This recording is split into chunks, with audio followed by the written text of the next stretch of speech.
Hey Nokia fans, this is a phone that a lot of us have been waiting for. It's the Nokia Lumia 920 and this is my review after using it for 2 weeks. This is actually my second Lumia 920. I had to exchange the first one because after resetting the device, it just got stuck at the Nokia logo. Since the red Lumia 920s are sold out all over New York City, I ended up exchanging it for the white version instead. Alright, let's continue with the review. The Nokia Lumia 920 has a 4.5-inch touchscreen with 1280 by 768 resolution. That's the largest resolution on any Nokia smartphone right now. The glass is curved, which makes it feel better to hold, and another cool feature is the super sensitive display. You could use it with gloves on or even USB keys. It's very visible outdoors too. The design reminds me of the Nokia Lumia 900 but with a little more curve. It has a polycarbonate unibody shell. It's noticeable that this phone isn't light, but I wouldn't say it's heavy. If you're upgrading from a Nokia Lumia 800, the size difference is very noticeable. On the front display is a 1.2 megapixel camera. We'll talk more about that later in this video. Below that are 3 touch-sensitive buttons: the back, Windows Phone key, and search. They vibrate on touch. On top, there's a headphone jack, microphone for noise cancellation, and the SIM card tray. You insert a pin in this hole to take the tray out. By the way, the Nokia Lumia 920 uses a micro SIM card. An issue I noticed with the build quality is that the top of the polycarbonate material makes noise when I press down. I didn't notice this on my red Nokia Lumia 920, and it doesn't affect the phone's functionality, but you might want to take a closer look at this area. The right side of the phone shows the volume buttons, power button, and a dedicated camera button. According to Nokia, these are made from a substance called zirconium, which is scratch and dirt resistant. Pressing down on these buttons feel good, and I think the darker color looks better than the chrome looking material used in previous Lumia models. At the bottom is the micro USB slot and the loudspeakers. I don't really have anything to complain about here. They're loud and clear.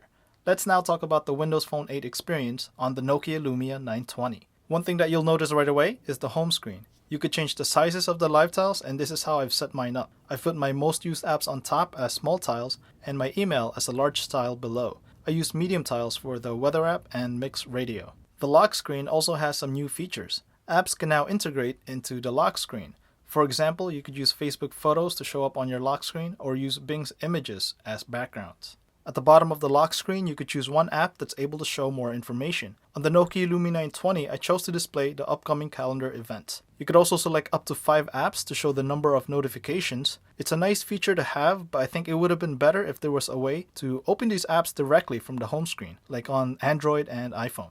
Let's now talk about the web browser. It's Internet Explorer and it's actually very good. Pinch to zoom and scrolling through web pages work well, embedded YouTube videos play back fine, and full web versions of websites are displayed properly. Flash is missing, but I don't mind at all. I really like that you could easily copy and paste by pressing and holding on text and then dragging the in and out points. The keyboard works great too. Another thing that I like is that you could change the default browser search engine to Google. Bing is the default, so you go to Settings, Advanced, and then change the search provider. Let's now talk about the camera on the Nokia Lumia 920. It has an 8.7 megapixel camera with Pureview technology for better low-light photos. You've probably heard this before, but night photos are really amazing. The Nokia Lumia 920 can make an evening photo look like a late afternoon photo. Thanks to the optical image stabilization on the Lumia 920, it could allow longer shutter time. Most other cameras increase the ISO to increase the exposure, but this method also adds noise to the photos. While I'm really impressed with the low-light photos on the Nokia Lumia 920, I can't say the same about the daylight photos. In my eyes, they appear soft and flat. I prefer more contrast and saturation. I wish Nokia had these options available in the camera settings.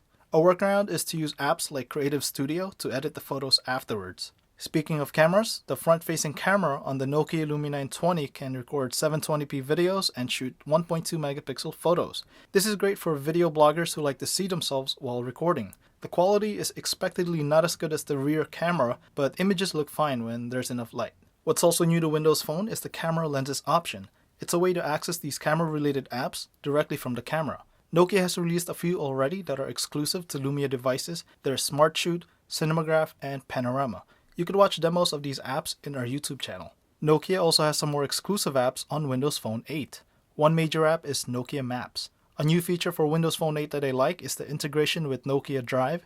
It's a free turn-by-turn navigation app. You could also pre-download maps so it will still work next time you're in an area without connectivity. I also like to use the public transit map option to help me find the nearest train station. In comparison to Google Maps and Apple Maps, I still think that Google is the leader for searching places and addresses. However, many people in areas where smartphone data fees are expensive will prefer Nokia Maps for its offline mapping and navigation. While we're talking about apps, let me share some of my favorites on the Nokia Lumia 920. I'm a Google Voice user, so I was glad to find a few Google Voice apps for Windows Phone. I like Go Voice, which is free and it works well. Rowie has been my go-to Twitter app for Windows Phone. It's simple and it's fast. I'm looking forward to their next update that's optimized for Windows Phone 8. The app is $1.49 on the marketplace. For checking in on Foursquare, I like Fourth and Mayor. The app matches the UI of Windows Phone well, and the live tile gets you directly to the check-in page. While there are many apps that will keep Nokia Lumia 920 users happy, there will be apps on Android and iPhone that are missing on the Lumia 920. Instagram is one of those apps. You won't find it on the Windows Phone marketplace yet,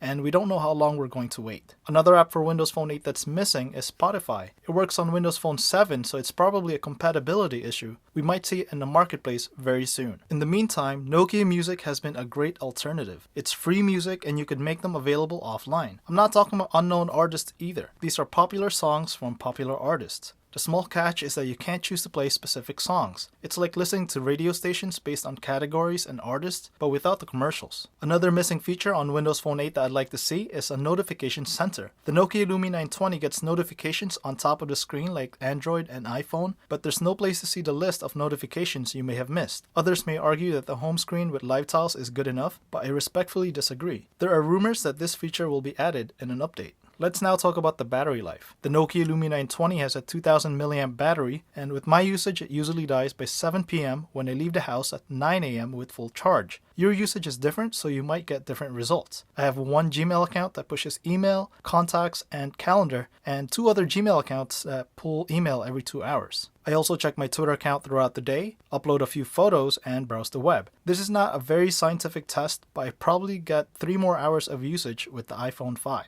Speaking of batteries, the Nokia Lumia 920 supports wireless charging. The wireless charger may be given to you for free depending on where you buy the device. To summarize this review, I think the Nokia Lumia 920 is the best Windows Phone 8 device right now. The exclusive apps from Nokia like Nokia Maps, Drive, and Music make the Lumia 920 a better buy than the Windows Phone 8 devices from HTC or Samsung. If you're an Android or iPhone user looking to switch, the Windows Phone experience feels refreshing, but keep in mind that some of your favorite apps may not be available yet, like Instagram. Also, I think it's great that Nokia made this phone available in bright colors instead of the usual black or white. There's cyan, red, and yellow if you want to stand out. The camera on the Nokia Lumia 920 is amazing, mind-blowing, and even magical at low-light conditions. However, the daylight photos aren't that impressive. I'm not saying that the photos are bad, but I think a firmware update or addition of some camera settings like contrast and saturation will make them look better. In this review, I talked about some of the important features on the Nokia Lumia 920, but I think its major selling point is the price. You get so much for the price. Here in the US, the suggested price is only $99 with contract, but keep watching Amazon. They already had deals selling the phone for $49 and even just a penny with contract. Those who don't want to sign up for 2-year contracts could also buy this phone for only $449 at AT&T stores. In comparison, the 16GB iPhone 5 cost $199 with contract and $649 without contract. By the way, the Lumia 920 has 32GB of storage already. So that's my review of the Nokia Lumia 920. If you have any questions for this device, ask away in the comment section below or tweet me at MarkWim where I could respond faster. Also, if you like this review, please click on the thumbs up button.